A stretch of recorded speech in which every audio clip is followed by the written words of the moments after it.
নমস্কার। ঈশ্বর পৃথিবীর সর্বত্র পূজিত হন, কিন্তু বিভিন্ন নামে এবং বিভিন্ন উপায়।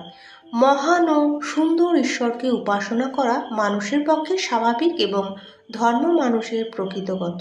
সকলেই ঈশ্বরের প্রয়োজনীয়তা অনুভব করে এবং ঈশ্বরের প্রতি প্রেমী মানুষকে দান, দয়া, ন্যায়পরায়ণতা প্রভৃতি সৎকার্যে প্রণোদিত করে। সকলেই ঈশ্বরকে ভালোবাসে কারণ তিনি প্রেম স্বরূপ। বক্তা চিকাগোতে আসা অবধি মানুষের ভ্রাতৃত্ব সম্বন্ধে অনেক কিছু শুনিয়েছেন।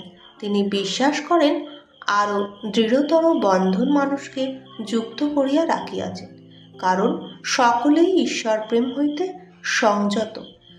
মানুষের ভ্রাতৃত্ব ঈশ্বরের ভিত্তিতে যুক্তিযুক্ত সন্ধান। তখন বক্তা বললেন, তিনি ভারতের বনে বনে ভ্রমণ করেছেন, পর্বতের গুহায় রাত্রি কাটিয়েছেন। সমগ্র প্রকৃতি পর্যবেক্ষণ করে তিনি এই বিশ্বাসে উপনীত হয়েছেন যে স্বাভাবিক নিয়মের ঊর্ধ্বে এমন কিছু আছে যাহা মানুষকে অসত্য বা অন্যায় হইতে রক্ষা করে।